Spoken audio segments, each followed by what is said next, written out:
welcome back to Live What Is It Good For? Today we're diving into identity, authenticity, and living unashamedly. And sometimes we catch ourselves slipping into roles, whether it's at work, with family, or even friends sometimes. And we start to wonder, okay, is this really me? But I do like what Ralph Waldo Emerson said. To be yourself in a world that is constantly trying to make you something else is the greatest accomplishment. And that's exactly what we're exploring today, how to be our authentic self.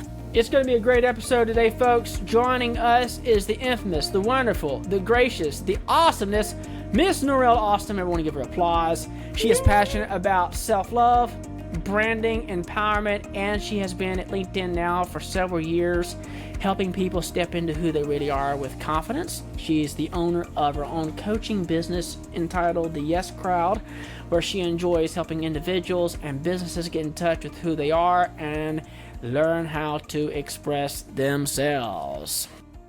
Thank you so much, Norel, for coming and joining us today. So just to start with, let's talk a little bit about how you would describe the journey of becoming yourself. Yes, I love this conversation. So first, thank you both so much for inviting me, for seeing me, and then, inviting me to the podcast. So really excited about today's conversation. But what I would say, this journey has been a journey, and it is still a journey. I'm still constantly on this journey. I think there is there's something sometimes that makes us feel like there's an end to what it is, what may be our journey, or whatever kind of goals that we have. But it's ever evolving. But I can tell you where it started. It started when I lost my mom. In 2019. And I'll probably talk about this a little bit more and it'll always come back up. But me and my mother were like I believe she was my soulmate. And we were so very close, and I didn't realize how much I didn't know myself and how much I wasn't grounded in who I was, because I was grounded in who I was as her daughter, or as it related to her. So my journey really became, or it kind of started, I should say, when after she passed, and I couldn't go left or right, because I'm like, who am I? Like, how do I celebrate myself? What do I know about myself? I don't know. I knew my name, and that was about it. So that's kind of where I started, and I'll say that. But this journey has been life-changing, and now I just want to share it with others. Well, I'm anxious to hear about that journey. So, would you agree that a lot of us wear masks as a way of helping us to survive, but it can also be blocking our authenticity? Yes.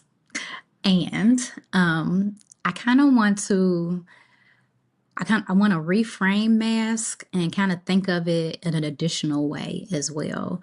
It is a version of yourself that that you kind of need in whatever season that you're in. And sometimes you don't know that it's a mask. Sometimes it's just, this is just who I am, So I can reference this back to my mother's, like, well, this is just who I am. This is all I knew. But I didn't know until kind of reflecting back to say, wait, maybe I do need to dig a little deeper. Maybe I do need to, know more about myself. I didn't know that. We didn't know that. We may not know some things about ourselves until we actually have to know some things about ourselves. So I don't want, if there's anybody in this place where they feel like they are wearing a mask, I don't want them to feel bad about it, or, be hard on, don't be hard on yourself, essentially, because we do need those masks, sometimes. However, what I would say is, if you get to that place and you kind of become aware now that you are wearing a mask, now you have a choice. So it's like, are Yeah. you choosing to keep the mask on, or are you now choosing to be that next version of yourself and kind of meet yourself in a deeper way? So Yeah. again, don't beat yourself up if you feel like you're wearing a mask, but if you know that you are wearing one and then still choose to move through that, now, that's a whole nother conversation. Yeah. That's a very interesting point. Well, masks are necessary for survival at times. You may have Right. people that are in trauma-ridden environments that do not have the freedom to be themselves. You can have this in a work environment where it's very toxic. You can't be yourself. You're having to be a chameleon. You're having to blend in with the surroundings just so you can survive. And when I have been in those situations myself, I find it very draining. Very, very draining to wear a mask. That's why I think, historically I've said I don't have good social skills. I don't navigate the waters well of these contexts where I don't feel free enough to be myself. I'm having to play the part. And I've had to play various parts, where there's the accountant role, or I've been directing music in church, or I've been a music teacher.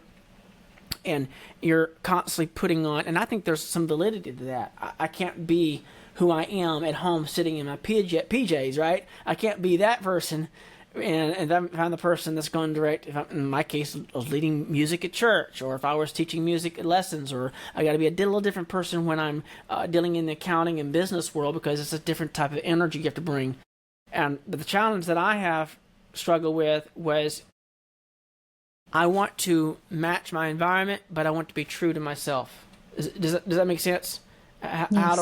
How do I wear the necessary mask that's needed in that environment, but it's still my authentic self? Because I think the world is filled with a lack of integrity, where people are just fakes, 100% fake.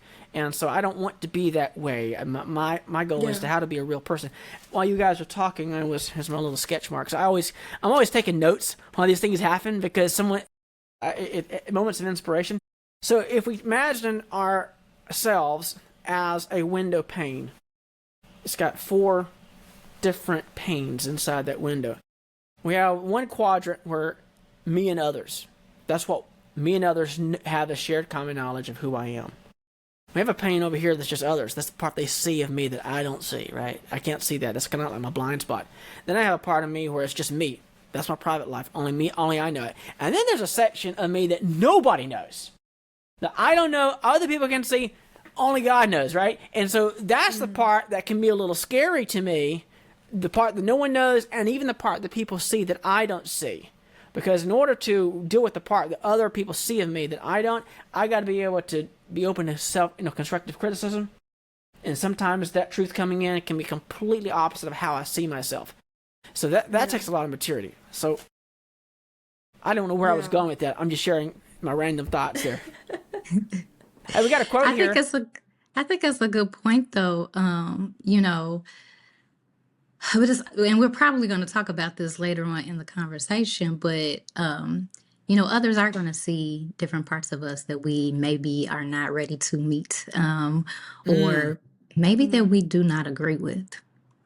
And what people think of you, how people perceive you, that's their business. It just is. Because at the end of the day, they can only see that in you because it's also in them. You can't identify something that is not already something in you too, right? So if someone is telling you, and that's why we talk about projections, like if someone's telling you something that you're like, well, I don't feel like this is me. Is this me? You have to really you have to practice that discernment on who you will receive that kind of extra information about yourself, because no one knows everything about you, right? You just laid it out very beautifully, right? No one knows everything about you. You don't even know everything about you, but what you do know things about yourself that these other people don't know. They know the chapter that you're in, but they don't know how you got to this place. I'm gonna give you an example. So I really like taking selfies. I got 1 million selfies in my phone, okay? But some of the reasons why is I don't really love the pictures that other people take of me, but I take really good pictures of people. So when I'm in spaces, I want to feel like, hey, I want to remember I was there too. So I'm going to take a picture, in those different spaces, right? But I also Yeah. remember a time where I didn't want to take a picture of myself. I didn't want to see myself. After I lost my mom, I was in an interesting relationship after that, kind of a stressful relationship, I'll say. I gained a lot of weight. I gained over 60 pounds. And it was a time where I didn't want to look at myself in a mirror, let alone take a picture. So now when I'm back to this place where I'm like, I really love the way that I look. I love the way that I feel. I want to document this for myself. From the outside looking in, it's like, she's so vain, but if they don't know the whole story, you can tell me I'm vain. That's fine. Okay. But also, do you deserve the whole story of this is why I'm the way that I am? No. For what? Right. So again, I want us to be kind of practice that discernment and make sure that when people are telling us about ourselves, that,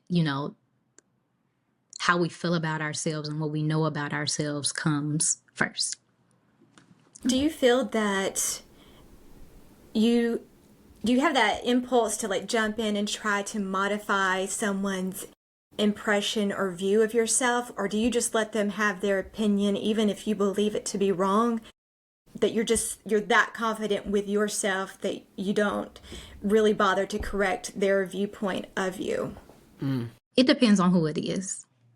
Okay. I definitely it's a practice, just like many things. It's a practice, because I then will go inward to say, like, well, how do I feel? Like, why do I feel like I have to defend who I am?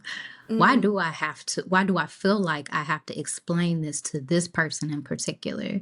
Sometimes I am at the place where I'm like, I am who I am and deal with it or not.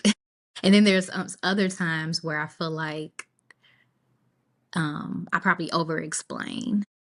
But I think it depends on who the person is, what the situation is. If I'm at work, for example, and we're talking performance reviews, I'm probably going to speak up like, wait a minute now, like, let me, speak my piece, right? If there's Right. someone that I just met, and maybe may not ever speak to again, it probably doesn't really matter, or why would I give all of that energy of myself to that person for what, So it's for me, and I think everybody would have to determine what that looks like for them. But for me, it depends on the situation and who it is. I think that takes a lot of maturity. Yeah. Because we are geared to derive our sense of worth largely from the environment, this external locus of identity. So we're constantly scanning to see, am I safe? Am I approved? And if I'm not, how do I adjust to make sure, recalibrate, make sure that I am safe in this social context?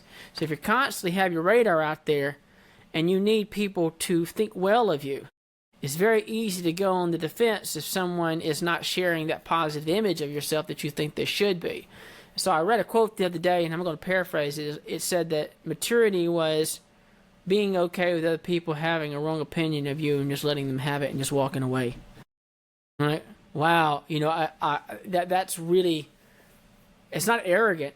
It's a place where you have these self-boundaries where I don't need your drama. I don't need the toxicity. I'm fine. I don't actually have to have your approval because I'm in a place where I know who I am and I'm okay with being that. And so I think there's a tough row to hoe to find the balance between being that confident and then refusing to have any openness to constructive criticism there. So on that note, how do you know when what someone is informing you about yourself? How do you know when it's their opinion and it's false, or it's something that you yourself are blinded to? So I have an example. I don't know if I want to share it because it's kind of Sure. it's maybe too vulnerable for me right now. But I've heard the same thing So it's two parts to this. I've heard probably the same words from multiple people about how I react to things. Yeah, I'll leave it like kind of start there. And after a while, it's like, it's the same thing. Like, okay, I really do have to look at myself, to say like, well, let me have a conversation with myself. Like, self, is this something that you can adjust? And if not, if I feel like I don't want to, then I have to get back down to the root to say like, well, why or what situations make me react in this way? Am I putting myself in situations where I shouldn't be in the first place? So now when someone is saying the same script, if you will, if they're repeating these same words, is it them or is it me continually not only just like reacting the same way, but am I in environments that are what's the best way to say this? I guess, like, am I putting myself in environments where this is a constant pattern? Right. So I want to give another example that's not my exact example. I can't think of one at the moment, but just because I don't want to say this part because it's going to be very obvious what I'm talking about. So, but you can ask me questions and maybe it will make a little bit more sense if it's if this is too high level, I'll say. No, I think it's dead on. I was sitting here thinking about a work environment I was in not too long ago where the main person was so filled with narcissism and lack of integrity. I've never experienced it before, where you can say one thing and then a few minutes later in another meeting say the exact opposite. You will do whatever it takes to get what you want done, regardless if it's true or not. So it's a lot of narcissism, a lot of, I think what they call Machiavellianism. The means justifies the end, or whatever, however they say it.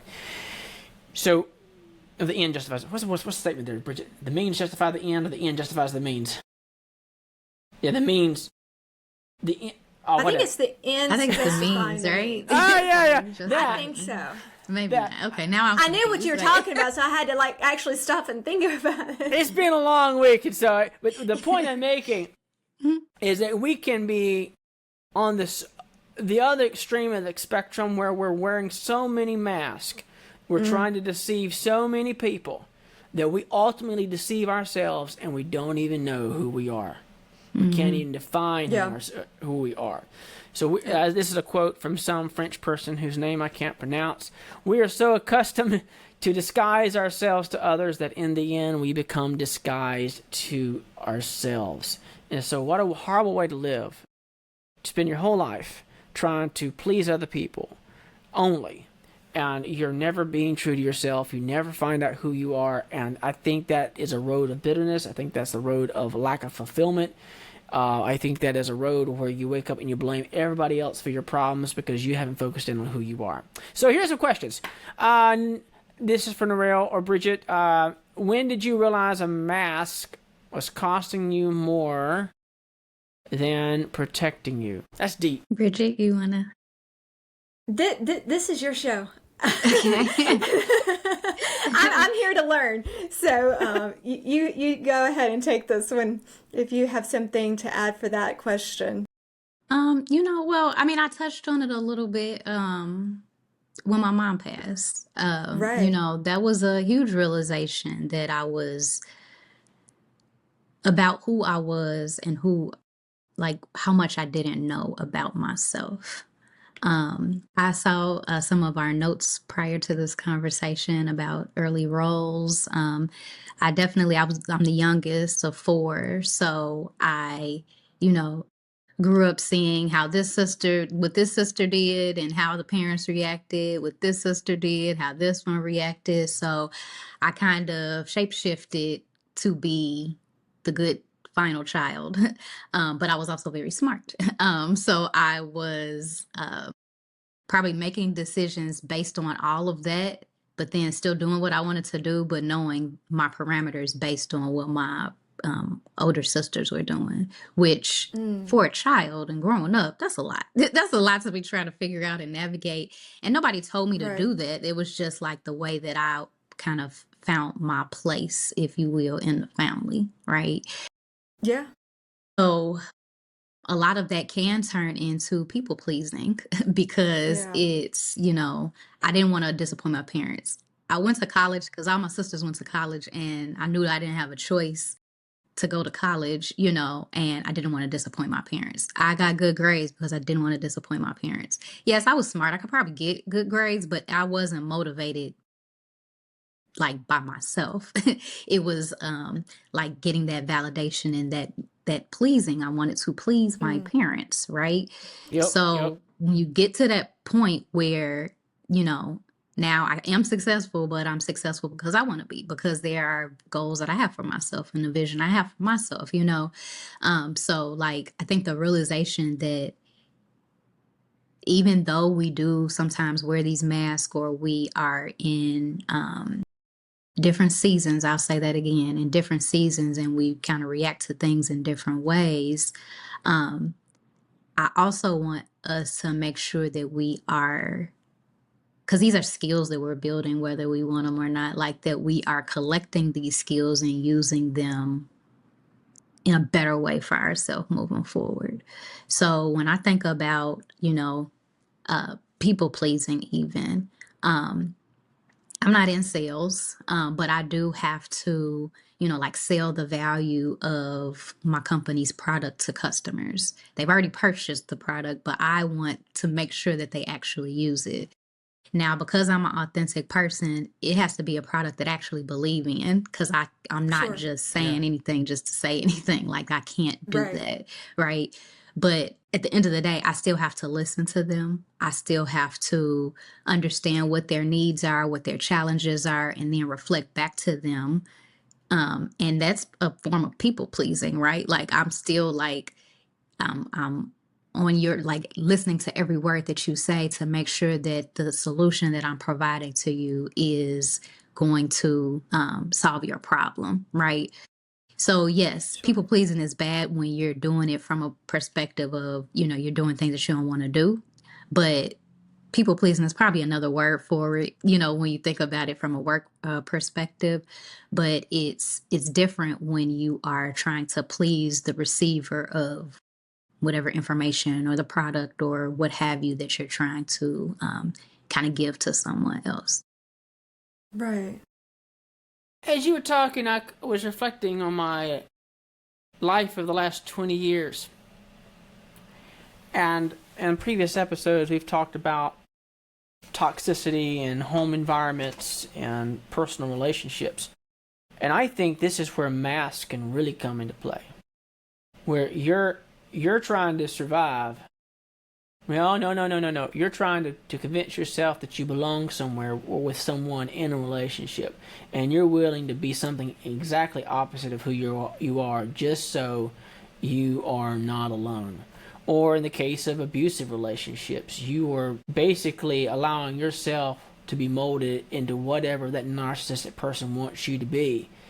And you are so accustomed to wearing that mask and living that way for so long, so that when you're removed, if you are removed from that toxic environment, well, you're left with this vacuum inside. Well, I'm not having to survive anymore, so who am I? Mm-hmm. What am I really about? And I just in the last few years, there's been questions I've had about my own self, from the things I've invested in with my time, the things I pursued. Why was I doing it? Early on, survival mode. The number two was, I think I need to do this so I can be accepted by people. And so when I start wheeling away, well, what really is important to me? If I wasn't concerned about any of that programming, take away all those masks, and so there was a period last year where I went through a slump where I had peeled back all those layers, and I took a look at myself. I was like, well, I don't like any of y'all. I don't want to be around any of y'all. I'm okay. I'm gonna live in a van down by the river. They just kind of abandon everything. This cynic was coming to the surface. Yeah. Well, so I'm trying to replace that cynical attitude with what's really important to me, not in a self-centered way, but I think the word I'm looking for is alignment. Where I wake up every day and I realize this is what I'm about. And I'm not pursuing it because it's going to make me look good. I'm not pursuing it because the social environment I'm a part of right now, it's going to make me more accepted. No. I'm tired of that. I'm too old. I don't have enough energy or mental power for that. I want to be me. So here's a question. How do we know when an identity has been outgrown? I can speak from my own personal development about this is applicable in toxic religious environments. If someone's been a part of those environments, they understand what I'm talking about. It defines every aspect of your life. And so if you get to a place where intellectually, occasionally, experience in life broadens that horizon, you're like, oh, I am free from those shackles. Well, you have to let go of an identity, and letting go of an identity often comes with a great price. You're letting go of previous connections, previous pathways, and it can be a lonely journey. So, all right, points on that. Well, it can also be scary too, because you're letting go of something that you are comfortable with, and you're taking on something that is going to be unfamiliar. So I know for me personally, going from the religion background you were talking about, where from an outward appearance, women weren't allowed to wear pants. We weren't allowed to cut our hair. We weren't allowed to wear jewelry. So that was me taking on a whole new persona almost. And that was very scary when a certain way has been drilled into you as this is right, this is wrong. And so it can be difficult to let go of that identity and embrace a new one when you're taking on something that's very unfamiliar for you and something that you've been told is unacceptable. This conversation kind of ties back into, I think it was your episode 7, when you were talking about grief. I think it was episode 7. But you're talking. It's 5. Oh, was it 5? Sorry, I was just 7. So episode 5. My bad. No, this is episode 10. I'm confused. Okay, this is episode. Yeah. Yeah, episode 5. One of those numbers. Episode 5. But in all honesty, I mean, we do talk about it. I think in a little bit in each episode, it somehow gets tied back in. Which I love. This is like another topic that I really love talking about. I love to talk about grief because it's such a taboo topic that people don't like to talk about. It's like almost a bad word. But the fact is, we are grieving every single day. And it's not just about losing a loved one. It is about letting go, because you both said letting go in the last 5 minutes. It's about letting go of the life that you had, the life you thought you wanted, the life you thought you would have, the life you let go when you look back and say, should I have let that go? Grief looks like so many things, and we don't sit in how we feel, what we need at any given time based on the grief that we are literally constantly experiencing every single day. So when it comes to outgrowing an identity, it's so important for us, in my opinion, to celebrate what is no longer, to acknowledge the things that maybe you did learn from that, which you're going to keep with you on this next version of this next chapter of your life, and which you are letting go. Have a ceremony, have the funeral, have the whatever it is that you need to let that go, because you need to make space for what is coming. It's so important when we think about, I've outgrown this identity. I know that I'm someone else, but if you're constantly doing the things that your old self would have done, you're making the decisions that your old self would have made, when do you have the time? When do you make the space to now feel like that new being? You think about, and I know you all could tell me the scripture better than me, but like you can't put new wine in old wineskins, right? Yeah. Did I say that right? So, You but it's did. like, but it's Whoa, I've literally known the you. same. Look at you. I've known you for 15 years, and I have never heard this girl go on and give us a sermon. Absolutely. The same thing. So this is the thing, like language, no matter what, what we're talking about grief, we're talking about identity, we're talking about all of the scriptures, like all of these things are all connected, right? But so many times we want to put this one in this bucket and this in this bucket, but just tying back, listen, I can't even tie it back to so I used to have a boutique, a women's boutique, and I still do some personal styling as well, but also I do closet cleanups. And so many times it's like, oh, you go in your closet, you like, I have nothing to wear, but you got a closet full of clothes, because you got to let go of the stuff that you know you're not putting on again, the things that don't Right. make you feel like you anymore. But it's the same thing with your habits, with your thoughts, with the environments that you're putting yourself back in. And when I Right. think Brandon, you said, well, I only have, two friends, or, you said something like that. And I'm not saying let go of your whole life and just start over from scratch. I'm not necessarily saying that. You know what it is that you need to do. But sometimes that does look like shifting the people that you talk to every day. And people also don't want to talk about that because that's hard. I've known you for 50 years, and now like you no longer fit in where I see myself. But we don't want to have these conversations because it looks cold, because it looks like you're throwing people away. But how can you meet all of the new people who want to love you, who want to hear your message, who want to support you in whatever your next journey is, if you're still making time for people that you no longer align with places you no longer align with, etc. So I'll stop because I know I get into my modes and I'm gonna just like stop Man, that's talk good. without I mean, breathing. So Yeah. yeah. you've already answered the next question, which is how you help people start peeling back the layers. And there you go. You got to be willing to let go of some old stuff that's no longer serving you. You got to be able to, recognize where there's the toxicity and how do I let go of that, because I'm too old. I have too much going on. I don't need that toxicity in my life. And that's hard to let go. Relationships, job situations, right? But how does peeling back work if the person feels that what's underneath is unlovable or not worthy of love? I mean, some people, they don't want to look at that. So how would you tell someone that's experiencing that situation? Well, let's move into the next episode here. That's a great segue. Let's talk about self-love as the foundation.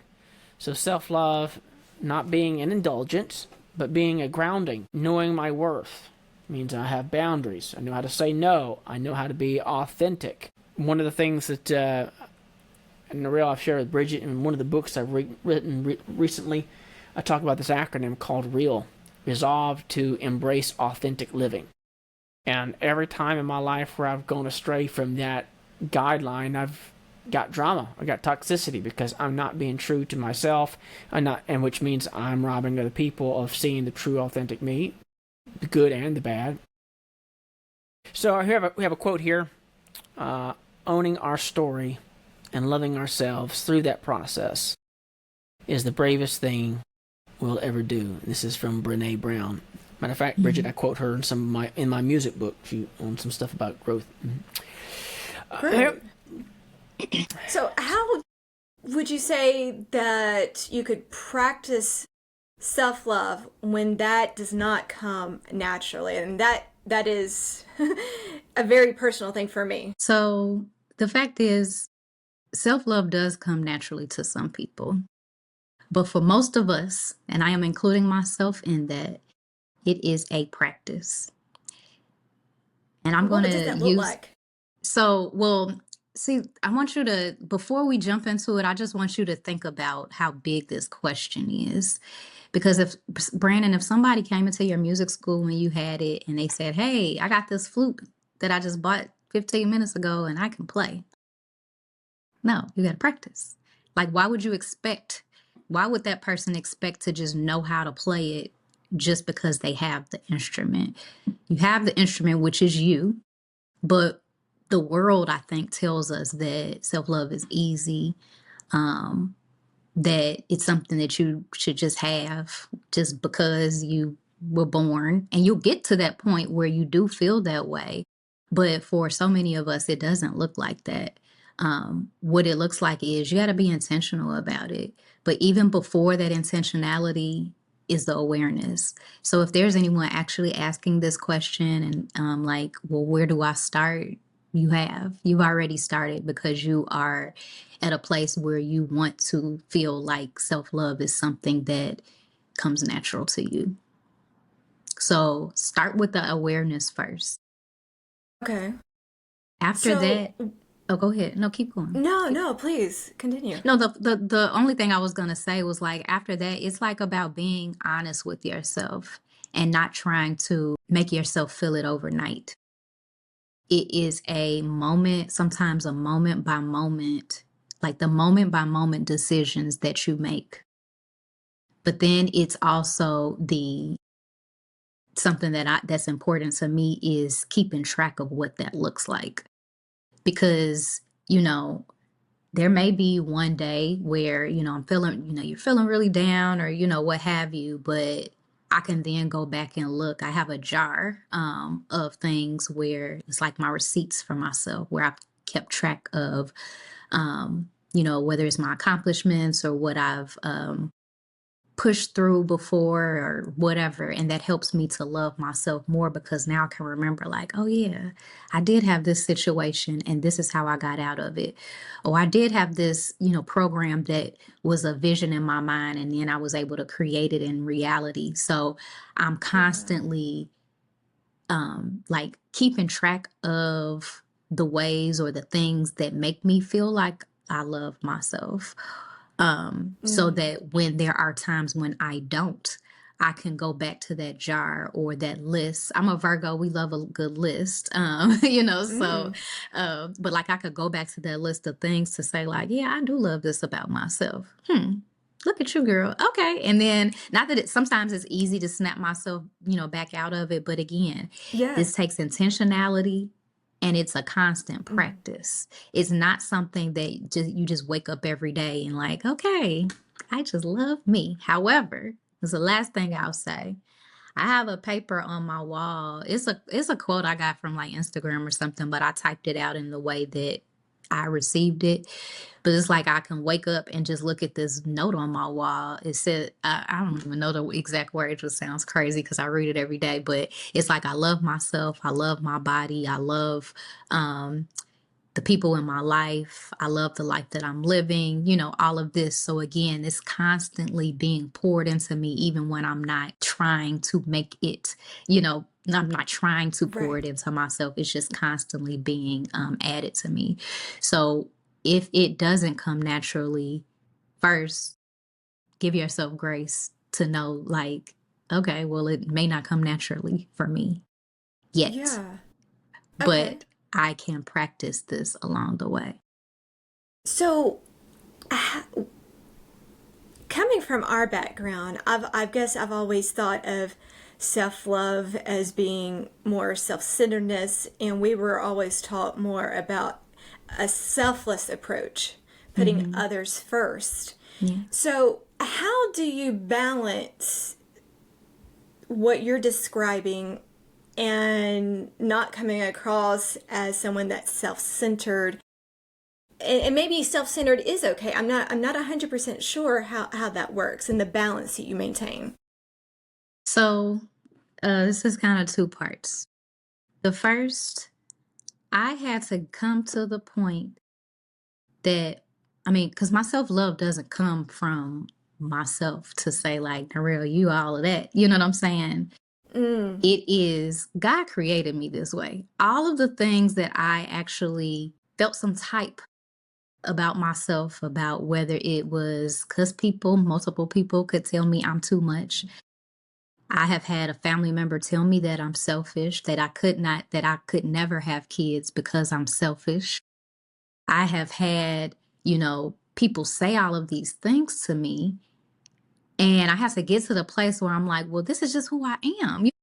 I'm like wrestling with it, but it's like, but this is who I am. And then I was like, well, God made me this way. Like, I didn't, and I can even think about, like, from childhood, I look at pictures of myself, like I was a lot, you know what I'm saying? Like, and I like videos and stuff like, and I didn't know that until I kind of, reach back and look at those videos or those photos or whatever. And when you have, I didn't have a lot of people in my life telling me this, but like we so often will remember the people who say the bad things about us. We don't hold on to the good stuff, right? So if there's people telling me you're a lot, you're this, you're that, it's like I am a lot. And it's actually, a part of what makes me so cool. It makes it has created this passion in me. It's helped me to create spaces for other people who don't feel this way so I can help them along and feel as good as I feel. So when it comes to like, again, tying this back to God, God made me this way, and God wants us to love ourselves. Love yourself. Like you got to love yourself to know how to love your neighbor. Like if we really break that down, right? It's like love your neighbor as yourself. But you got to love yourself first. So for people who say that it is self-centered or it's selfish, it is. But I think that the word selfish has gotten a really negative connotation. But we should be more into ourselves, because then maybe we won't project onto others all of these things that we think you should do. I think you should do this and I think you should do that. But like really, what are we focusing on that somebody else isn't doing that we probably need to do for ourselves, or ask the question of ourselves? And I've gotten to the place where, and not all the time, because I'm human, I ain't perfect, but I've gotten to the place where I'm like, why am I triggered by this? Why am I mad at this? And then I'll be like, okay, well, I'll ask myself, am I giving myself that? If I'm mad at this man ain't buying me flowers or whatever, it's like, I could buy my own flowers. Like, is it the flowers? Am I giving myself the things that I'm demanding or I want someone else to give to me? If I want more time and more attention from someone else, am I giving myself the time that I need? Like, you gotta sit with that.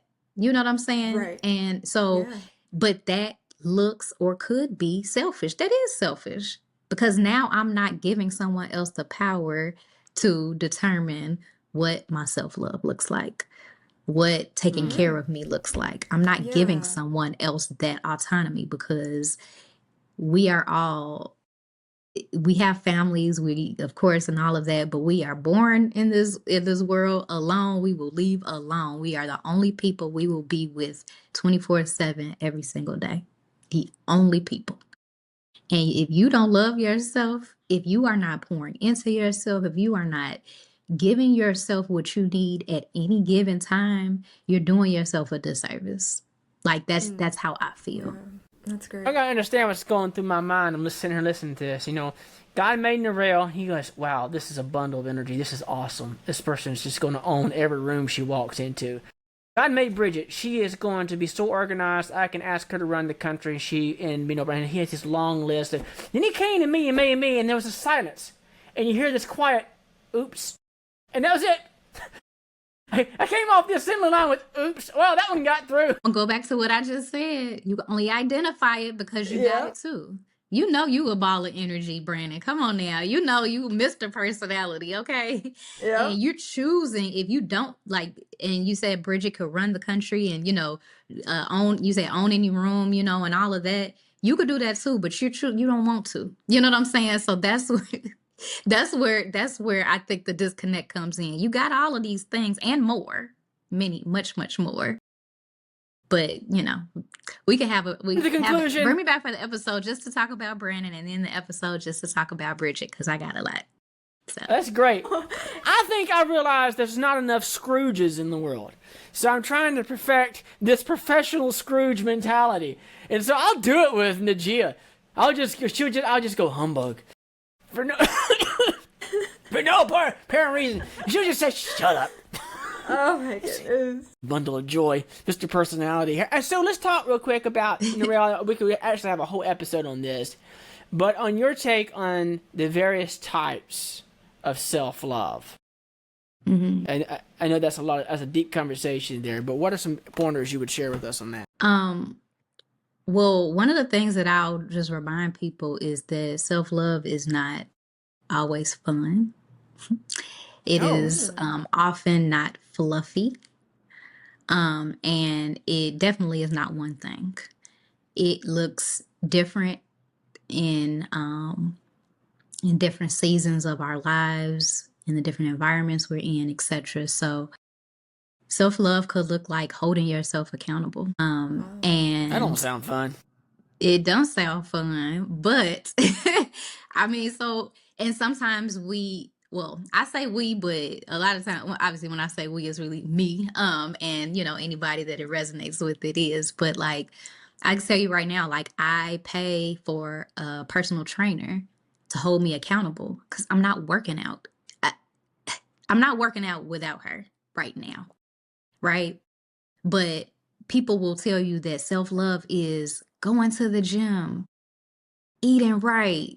And if you don't just have that in you, then you don't love yourself. No, I'm paying somebody to remind me to make sure that I am accountable to do those things. The self-love part of that is holding myself accountable to pay her, holding myself accountable to actually go to the gym, holding myself accountable to actually make my meals instead of going to Uber Eats, because I know the next day she gonna ask me, what did you eat? If I go out of town, like I just came from vacation and I asked her to send me some exercises I can do. She was like, I'll send you some only if you really gonna do it. Right? So again, I'm paying for that accountability, but the self-love part for me is, I know I have goals. I know how good I feel after I work out, but that's not enough motivation for me to work out. I still got to pay her for now. Let me tell you what self-love looks like. Self-love looks like a big old pot of fried chicken and mashed potatoes and followed by chocolate cake and sweet tea. What you just talked about sound like boot camp. No. And some days it is that, because when we finish, I am definitely going to put, don't tag her on this. I am going to put a frozen pizza in the oven. Yes! I got all of these snacks. Bring on the carcinogens. I've been eating these cookies and I've been eating these cookies and snacks and wafers and all chocolate truffles. I've been doing the most right now. But again, the other part of that is, but I still want to feel good and be clear-headed when I have conversations like this, when I do my job and all of that. And I know that working out helps with that. I get anxious. Working out helps with that. You know what I'm saying? So it's not always like, because I'm definitely, if I want to eat something, I'm going to eat it because we only got one life here. But I got to also keep myself on track a little bit. But self-love also looks like celebrating yourself. It looks like letting go. We talked about this, but letting go of old versions of yourself. Self-love looks like so many things. I can't tell you what it looks like, but you could tell me what it looks like for you. And you could tell me what it looks like for you today, because tomorrow could look completely different. Sometimes self-love looks like saying, no, I'm not going to this activity, or I'm not going to this thing because I don't have the money, or I don't have the energy, or I'm not in the mindset to be around people right now. That is a form of self-love as well. I was curious to find out, and I think you just sort of answered my question on how often your list of things to do for showing yourself self-love, how often that list changes. Is it different seasons of life, or is it a daily, okay, I've got to check in with myself today on what that looks like? I definitely recommend checking in with yourself every single day, multiple times a day, doing body scans of yourself, am I holding tension in my body right now? Like, and where is it? Okay, so we're going to take a break now. I was about to say, let's take a minute. Because again, we always had these to-do lists. We have, I got this, and even after we have this conversation, you probably got to do this with your family, or it's a nice, beautiful Saturday. Maybe you want to go take a walk. And we always have all of these 1,000,001 things that we hold ourselves accountable to do, but we don't hold ourselves accountable to see how we doing. And even when Yeah. someone asks you how you're doing, what do you always say? Oh, I'm fine. You don't even think about it. You don't even like really check in and answer the question authentically and honestly. It's just like, Right. like riding a bike, you just don't think about it, you get on and it is what it is. But I recommend checking in with yourself definitely every day, but get it to the place where it is multiple times a day and then giving yourself what you need at any given time, which might be quiet. It may be, I need to push myself, get out here, go outside because I've been inside for too long. It may be, for me, a lot of times is, girl, if you don't go to the grocery store and stop ordering Uber Eats, that's usually, you know, a part of it too, but it just could look different at different times for every single person. You made me think about something just now about me. I don't mean to talk about me, but it might be applicable to other people. The only time I ever feel good about myself is if I have accomplished everything on my checklist for that day. And if I haven't gone through that checklist well, then I don't feel good about myself. I have a hard time justifying laying down taking a nap. I have a hard time giving myself permission to watch a movie because I'm not doing anything at that moment.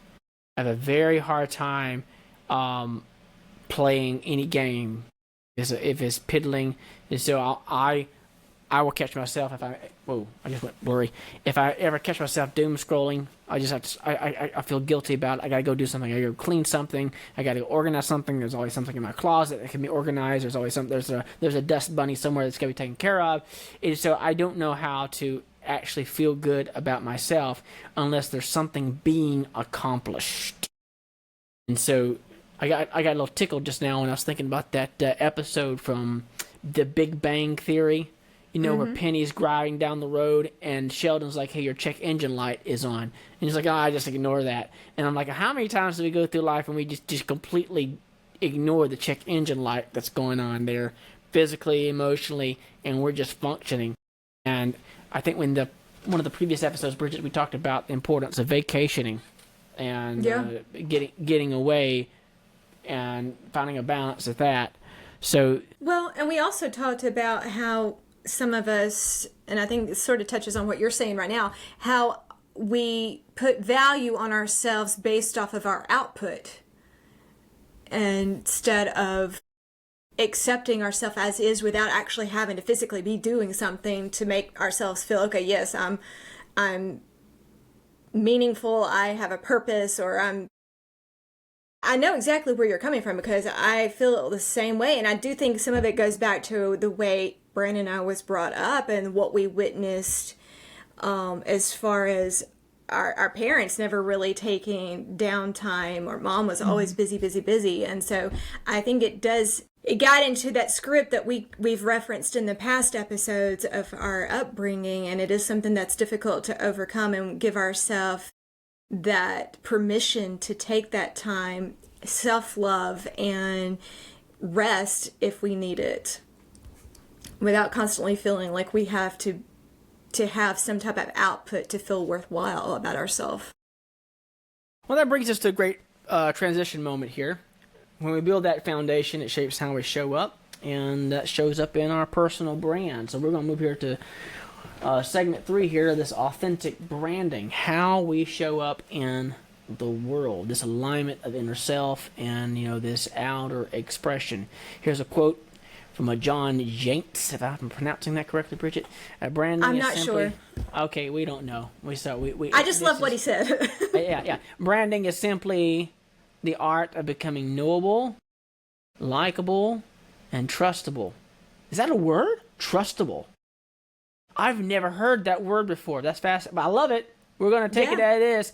So here's some things from Norel. Ever tried performing a version of yourself that didn't feel true? How to tell authentic from versus performative? Yes. For many years, at a company that I was working at, when I first got the job, it was everything I wanted. I wanted to travel. I wanted to do something different. I just, it was great at the very beginning. But I already talked about, needing to really value, or not just value, but really understand and believe in the product that I was selling, even though I'm not in sales. Yeah. And it wasn't that I didn't believe in the product. I didn't fully understand the product, and it wasn't really that interesting to me. I had no like real connection to it. And I held a role for many years, and I was pretty much performing the entire time because it didn't feel like work that I felt good about doing. It was just the job that I had. It was the job that obviously helped pay my bills, I had benefits, Sure. of course, but then it also gave me the freedom and flexibility that I desired in a role. So I didn't really think about, like, I didn't prioritize the work that I was actually doing. I just kind of just appreciated the job for what it was. But after a while, Right. it was like, I don't want to do work like this anymore. I want to do work that feels good, that that that maybe I don't want to stop talking about, where my real life, or my personal life and my professional life can kind of converge. Like, I didn't want to have these separate compartments, if you will, in my life. I didn't want to compartmentalize. I wanted everything to just flow. Because Brandon, you talked about, you get to a certain age and it's like, I don't want to, I don't have the energy for all of this anymore. So now it Yeah. is, how can I be the Norel I am at home, not in my pajamas necessarily, but like, how can I be the Norel at home and the same Norel at work? So, I hope that answered the question. So what would If you say not, to people who think they're too small to have any personal brand? Because this is affects every area of our life. We all have a brand now. Everyone that's got a social media, you got a brand. mm-hmm. And how are you using that? So what would you say to folks about tips on thinking about their brand? Everyone has a brand. And I think the word brand has gotten so diluted that people really don't know what it means anymore. But I like to break things down into a very simple way.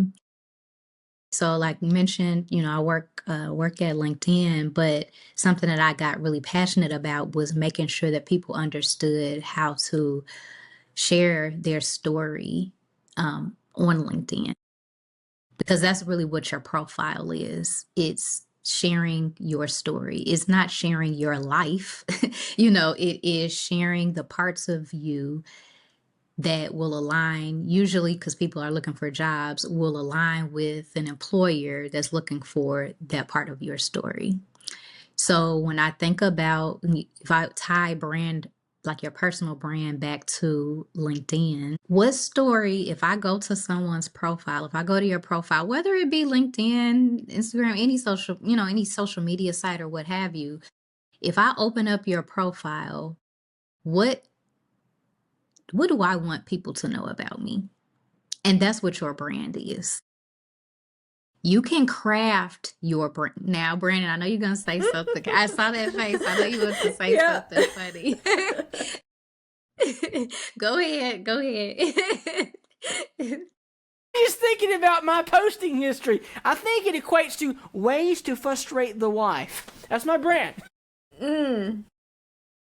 There are people who have gone viral and they're now millionaires for less. So I say, so I guess, we're talking brand, but I also want to make sure that I'm staying on task for what, for the conversation, of course. But if you just make it very simple, what do I want people to know about me in this snapshot?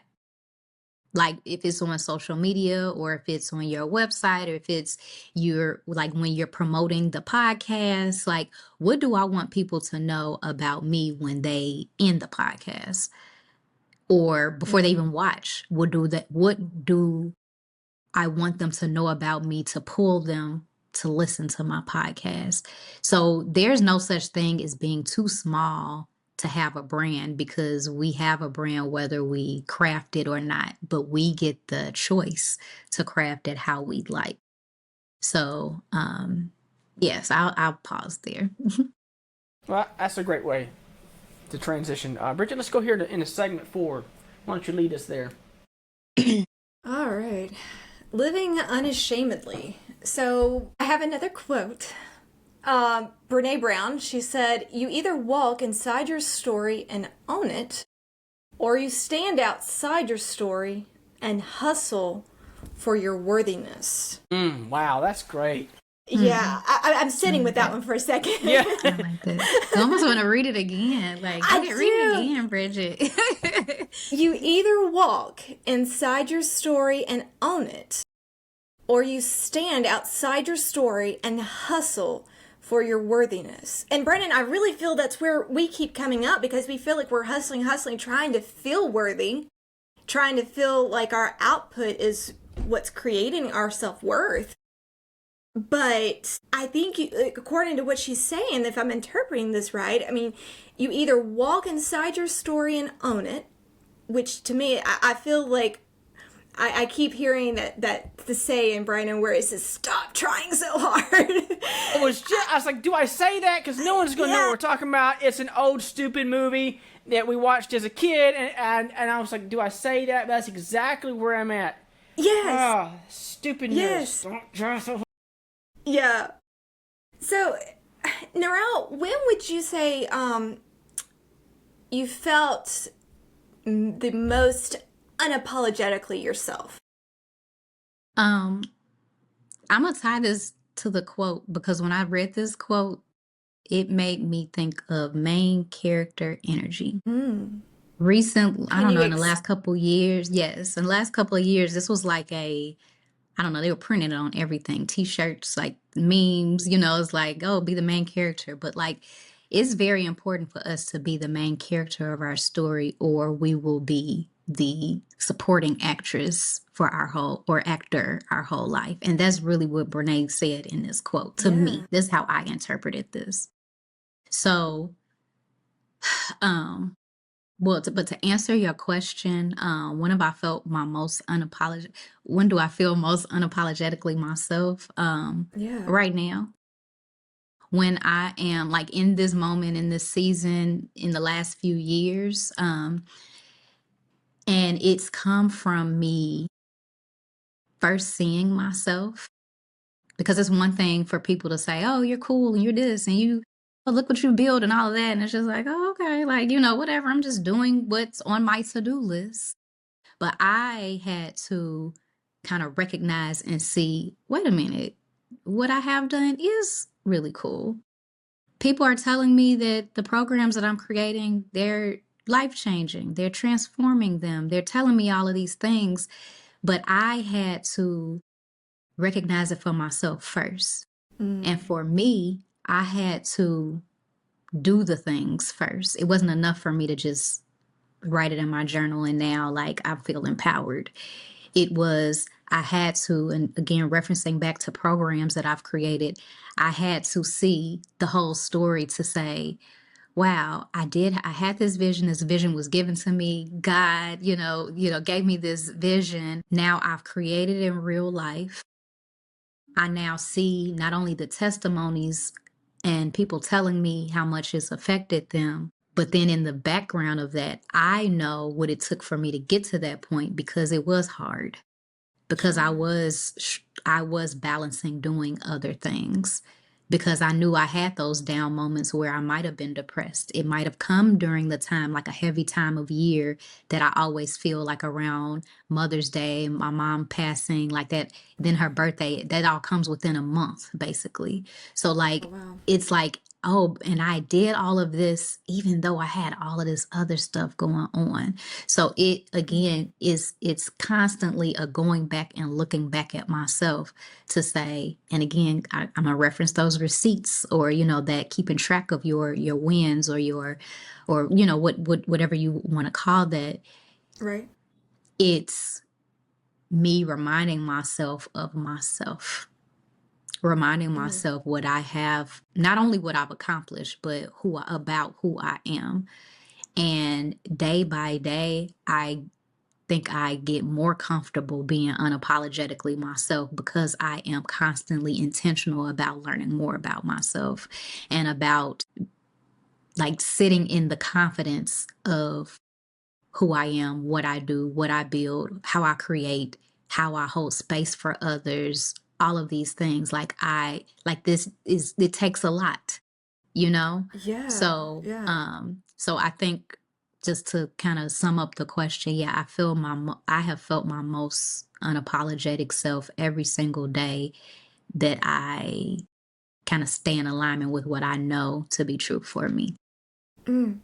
What would you say would be possibly some common things that maybe get in the way of living unashamedly? Being worried about what other people think. Mm-hmm. Yeah. Not listening to your intuition because, you know, we all know the answers to the questions that we're asking. And even if we don't, if we get quiet and really listen, we have the answers. The answers are coming from our intuition, which in my opinion is God. So I think what gets in the way of living unashamedly who you are is being worried, not trusting yourself, and then being worried about others. Well, you say people have the answers, but honestly, I mean, for me, I would not have even had the questions. I would not have known to have asked myself some of these questions because the concept was very foreign to me several years ago. So this is something that is still new for me, and I'm learning as we go through this process. So yes, I understand that some people may have the answers within them, but people like myself may not have known to ask the questions to themselves to uncover those answers. And I think So to what's me, well, just real quick, I mean, to me, yeah, I have had to get comfortable with not knowing everything right now. Because maybe sure. if there were questions that were being asked of me before I felt or before I knew what I know right now, they would have been overwhelming. It would have been too much to even think Yeah. about in that moment. So if you don't have the questions yet, it just may not be time, and that's okay too. Yeah. That's okay. What would be one practical step that those that might be listening could take away and start implementing this week? Take 15 minutes for yourself. Take 15 minutes for yourself, and it could look like, again, what it needs to look like for you. So if you are kind of thinking about those, if you have those big questions and you're like, what are the answers? Just sit for 15 minutes in silence and just let whatever flow through your mind. Yeah. Write down the answers. May not make sense right now, but maybe when you come back to it a year from now, you'll open up that journal. This happens to me all the time. And I'm like, I needed to read that today. It didn't really resonate like it would later. So take 15 minutes for yourself, and just sit with yourself because we don't do that enough, I don't think. Right. I think another practical step is kind of going back to what I was saying that I do, keeping my receipts for myself. Sit back and think about all the things that you've overcome and take note of them. I have a jar with little cards, like they're like business size cards, blank cards. And I usually offer them at my events as well because it's, again, your reminder to yourself. Take 15 minutes and remind yourself of the things that you've overcome, that you've accomplished, um, that you never thought that you would accomplish. Even the things that you're still becoming aware of yourself in, like take note of that too, because maybe you want to go back to that card a year from now, to say, I wasn't aware then, now I'm aware now. I had these questions, I didn't have the answers yet, but maybe the answers will come later. So I think, if anything, take 15 minutes. And I always say 15 minutes because people always say they don't have time to do a lot of these practices, but we have Yeah. 15 minutes out of 24 hours. at the very least. Then grow from there, but like we all have 15 minutes. And if you need to, break it up. Take 5 minutes here, 5 minutes in the morning, 5 in the afternoon, 5 in the evening, but take 15 minutes, check in with yourself and see what it is that you actually need. And if you need support, of course, I believe in therapy, of course, but then, go to a coach, work with me, like I'll help you uncover, those things in yourself. And it's not like I'm giving you answers, because I can't give you the answers, but I can kind of help coach you along to get to that place that you want to be at. Yeah. Well, I think that leads us perfectly into our closing. And unless, Brannon, you had something that you wanted to add. No, I've just been taking notes here, a few pages here. All right. So thanks for sharing. Yeah, well, being yourself isn't, from what I'm hearing from you, isn't a one-time thing. It's something that we practice daily. And the more our inside aligns with our outside, the more peace we begin to find. Or as they say, don't trade your authenticity for approval. So maybe life isn't about becoming what others expect. Maybe it's about becoming who we were always meant to be. And Norel, we thank you for reminding us today that Yes. we already have permission to live as ourselves. So this week, let's challenge ourselves to find a place where we can be ourselves and where that matters the most, and see how it changes our connection to ourselves and with others. Next week on Life, What Is It Good For? We're asking a tough but freeing question. What if the things we were taught to believe or the habits we've carried for years no longer serve us? Yeah, and learning, it isn't easy. It can feel uncomfortable, even like losing a part of yourself, but sometimes the hardest thing is to let go of exactly what's holding us back. In episode 11, we'll explore why we cling to outdated beliefs, how to recognize when it's time to release them, and practical ways to step into new patterns that actually bring life. Yes, so join us next week as we talk about the courage to rethink, release, and relearn. Episode 11, learning to unlearn, because sometimes the greatest growth comes not from adding more, but from letting go. We'll see you guys then.